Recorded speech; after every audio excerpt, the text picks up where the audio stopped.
Hi guys, welcome back to my channel. It's me, Style by Cheesy again. Today I'm going to be showing you how I went about this beautiful keyhole neckline dress with a basque effect, a gathered basque effect actually. So if this is what you're interested in, you'd like to keep watching. And if this is your first time on this channel, thank you so much for stopping by. And to my return subscribers, I love you all. Please, if you haven't subscribed, remember to subscribe. Click on the subscribe button and don't forget to turn on your notification bell so you could get notified whenever we post beautiful tutorials like this. Without wasting much of your time, let's get right into the video. So guys, for this tutorial I have my fabric, and what I have here is 3 yards of crepe fabric. You can make use of any fabric of your choice, but I'm going to be setting my fabric aside. We're going to be working on our pattern paper. So get your fabric, a matching thread, and a zipper for yours. So on here I have my my marker and my rulers. So what I'm going to do, I've gone ahead to mark my starting line.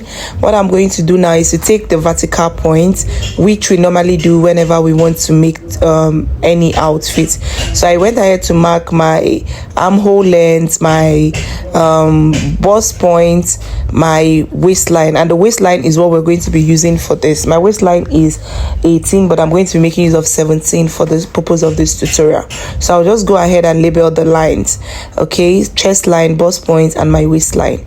So the next thing I'm going to do now is to divide my neckline by 2. But first I'm going to divide my shoulder into 2. Divide my shoulder into 2 and mark it down. I'll go in with my neck width, which is 3 inches, my neck depth, which is back neckline, which is 1 inch, and my front neckline, which is 3 inches. So I'm going to be using this one pattern paper to cut for both the back and the front. So I went ahead by 1 inch for my shoulder slope, after which I'm going to take my round measurement. So I took my bust line down, then what I have on my armhole area I divided by 2, came out by 1.5. I am fast with this because this is what we normally do on this channel. Okay, so I took my waistline and added 1 inch sewing allowance, and I went down with the line, straight line down to reconnect to it. So I'm going to cut this out just like so. Cut my back neckline first, okay, then cut out the body of this dress. Then my shoulder slope, I'm going to cut it out. Okay, I'm just trying to be fast because this is normally what we do. These are normal body measurements. There is nothing difficult.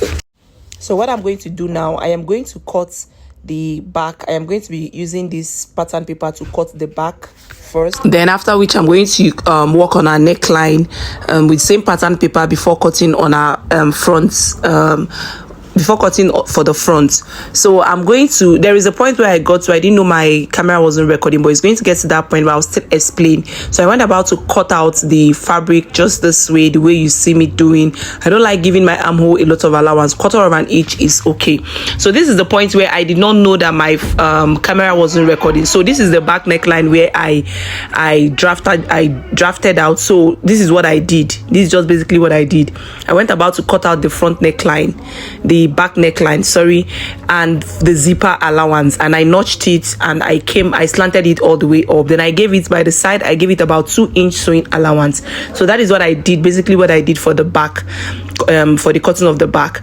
So now we're going to be working. You know, I said my camera stopped recording. So what I did for the on this pattern paper for the front is I basically came down by 4 inch, 4.5 inch. You can come down by 4 inch, you can come down by 3 inch, depends on how deep you want yours. And I came in by 2 inch, just the way you see me doing. I came in by 2 inch. I marked a straight line. I came in by 2 inch. Then from that new line I came down by 2 inch as well. You can come down by 3, 4, depending on how deep you want your neckline area to be. And I curved it down just to get that sweetheart neckline effect. Okay, so I'm going to come down by 1 inch from this neckline area, and I'm just going to curve it. After coming down, I'm just going to trace it and give it a curve as well, just the way you see me doing, so you don't get confused. Okay, I came down by 4 inch and by 4.5 inch. You can come down by 3 inch, whatsoever you want to do. And I came out by 2 inch from the new line I got. I came down by 2 inch as well, and I curved it. Then from the neckline I came down by 1 inch and I made a curve as well. So I'm going to cut it out. You know, this is going to be serving as our yoke, so I'm just going to cut it out from that new line I got. I'm just going to cut it out, then trace out the lines I made. Hope you guys understand. but if you don't understand, I think there is a keyhole dress I made before on this channel. I'm going to drop the link down the description box. I didn't know my camera wasn't recording when I was taking the neckline, the yoke neckline. Okay, so I'm going to drop the link down the description box. Don't worry, when I cut on our actual fabric, you're going to see how it looks like. So what I'm going to do now is to label this my yoke, and I'm going to bring my fabric and cut. So after cutting on our actual fabric, you're going to understand what we just did on this pattern paper. Okay,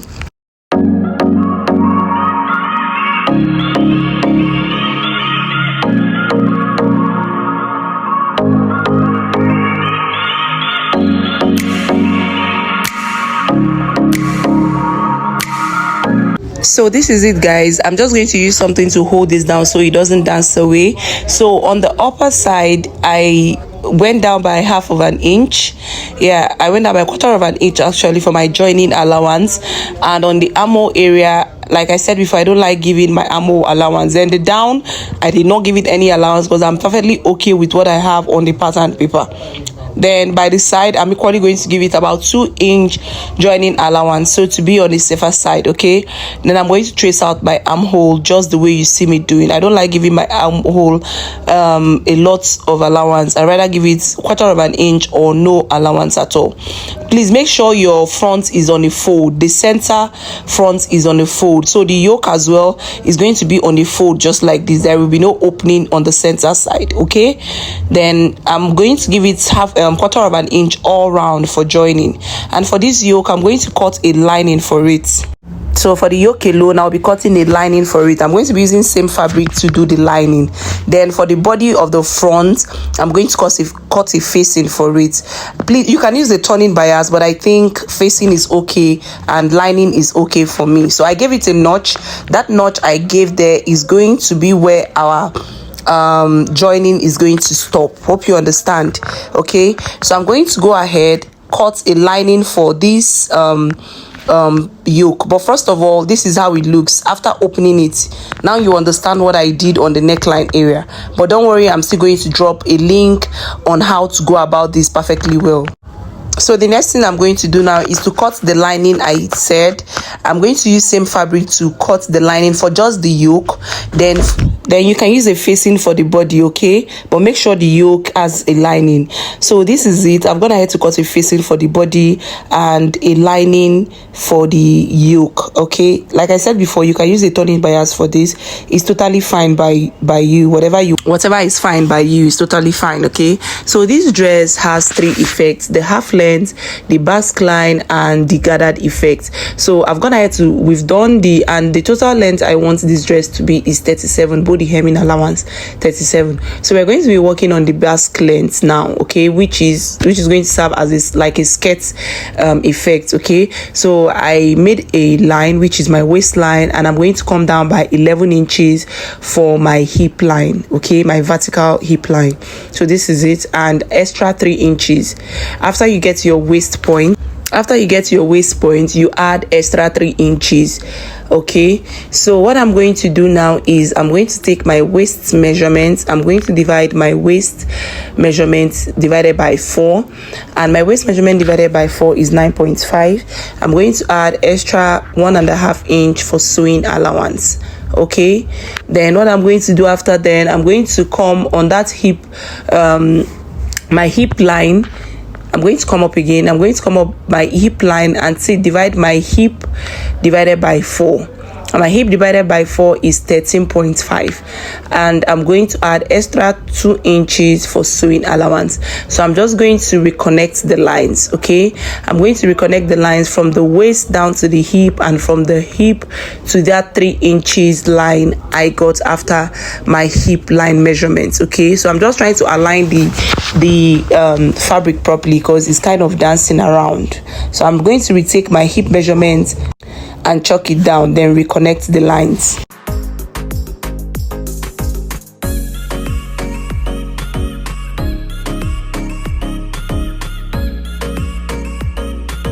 So after drafting out the front side, I'm going to draft out the back, and for the back I'm going to go in by 2" for our zipper. But first of all, I'm going to trim out this excess down. Okay, so I'm going to make it properly so that I can get excess for my zipper allowance.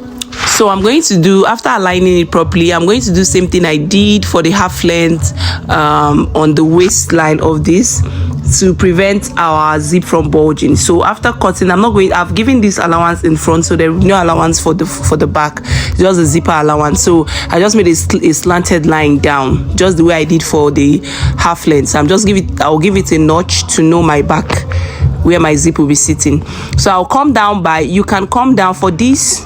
So for these, I came down by 5. You can come down by 4, but please do not exceed 5. So I came in by 1 inch after coming down by 5 inch, and I slanted it all the way into the back zipper side. Okay, so I'm just trying to align it properly, after which I'm going to cut it. This is going to serve for our basque effect, where our gathers is going to be sitting. So just, if you don't understand what I'm saying, just do what you see me doing. Okay, so when I open it, this is how it's going to look. This is for the front, and the other one is for the back. So the next thing we are going to do now is to join. We are going to join the bodies before working on the gathers and the sleeve. So this is it. So like I said, this is the joining part. So what I'm going to do now is to take this to my sewing machine and sew all the way, but I am not going to sew the armhole area. Okay, so I'm going to sew for the yoke, connect it together, leaving the armhole area, that's the 2 sides open, but I'm going to stitch every other side. Okay, so I'm going to do it and use my hemming gum and pressing iron for it. So yeah, I am done hemming the facing for the body, and this is the yoke. I went ahead to give it a good press. So remember I said I notched a point. I've gone ahead to make that point. So I will be joining the body, the yoke to the body, the front body. The next thing I'm going to do, I'm going to use a turning bias for my back neckline. Okay, so what I'm going to do now is to join, after the front, I'm going to join the back, just the way you see me doing. Okay, I'm equally going to, after joining the yoke, I'm equally going to join the basque effect for the to the half length for the front. So this is how it looks after joining the basque effect to my half length. As you can see, I've joined the yoke, and I've also joined the basque effect for to the half length, and also for the front and for the back. Hope you guys understand. So the next thing I'm going to do now is to work on the zipper back for the back. So I'm going to bring my 2 bags this way, and I'm going to add my zipper to it. As you can see, for the neckline, I've gone ahead to turn it with my turning bias. So guys, this is how it looks. I am done fixing my zip. This is how it looks after fixing my zip. Okay, so this is it. What I'm going to do now is to make our gathers. We're going to be joining our gathers, and for that I'm going to bring my front, and I am going to measure from the other angle of the back's length to the other angle. So watch and see what I'm doing. I measured it all the way around. So what I got is 36. So I'm going to be dividing it 36 plus 36. I'll divide it by 2, which is good. I'm going to times it. Sorry, I'll times it by 2, which is going to give me 72. You can times yours by 3. You can times by 4 if you have excess fabric and if you want much gathers. But yeah, I would have done my times 3, but I don't have much fabric. Like I said, the yards I use for this dress is 3 inches. Okay, so this is it. So I'm just trying to measure the length I have before, so I can know the length I'm going to measure for the gathers. Okay, so I'll be fixing the back separately. This is why I did not close the down part of the back. I'll be fixing the back separately. I'm going to cut 36 for one side and 36 for 38 for the other, 37 for the other side and 37 for the other side, because of the zipper allowance. So what I have for this full length, which is the joining of the half length and the back length, what I have is 30 inches. So I'm going to be cutting for my pleats. I have 11 inches for my pleats. So I'm going to go ahead, take it to my sewing machine and make a pleat all round. For the back, I'm going to make separate pleats for the back, because of that the space I have for the back, so it will relax well. So this is what I have after pleating. Like I said before, you can make your pleats you know, as more full. Like, it depends on the fabric, how much fabric you have. Okay, so please, before joining your pleats, before making your pleats on your dress, make sure you hem the down part before making the pleats. Okay, I forgot to say this earlier. Make sure you hem the down part, please, before making your pleats on your dress. So what I'm going to do now, as you can see, the back, I joined the pleats separately, so it's going to be relaxed. Okay, so this is it. What I'm going to do now is to stitch down this part and join my shoulder. So I'm going to be joining my shoulder to shoulder after joining the back, the down back. Hope you guys understand. After which I'm going to also join the sides together before we work on our sleeves. If you don't understand, you can leave a comment down the comment section. You can leave your question down the comment section. Okay, so I'm going to join them just this way, after which I'm going to show you how it looks. So guys, this is how it looks after I'm done fixing my gathers. Okay, so we're almost done. The next thing I'm going to do is to attach our sleeve to it. I'm going to be leaving a link down the description box on how to go about your sleeve. If you don't know, if this is your first time on this channel, I'm going to be leaving a link down the description box on how to cut your sleeve. So for the sleeve, the length of my sleeve is 28, so I made it 30. So because of the sleeve length is going to be having an elastic on it. Okay, so I'm going to take it to my sewing machine and add the sleeve, then show you how it looks. So this is the final look. This is how it looks on me. So for the chest line, if you want your chest line more exposed, you know what to do. You just have to go down on the neckline area. And for the gathers effect, I would have loved mine more gathered, but I don't have much fabric. Okay, I used three yards of fabric for this particular tutorial, so you can make use of 4 yards or 3.5 yards if you want much gathers. But if you're on the smaller parts, I think 3 yards it's okay for you if you want excess gathers. Okay, so this is it for the tutorial. I would like to know what you think about this tutorial, about this dress, down the comment section. Okay, if you find anything confusing, you can leave it down the comment section. I'm going to respond to you. Please, if you haven't subscribed, please do good by subscribing, and don't forget to turn on your notification bell on so you could get notified whenever we post beautiful tutorials like this. I think I am done, so see you on my next video. Bye. Don't forget to give us a thumbs up if you find this video educating. Share this video. I love you all. Bye.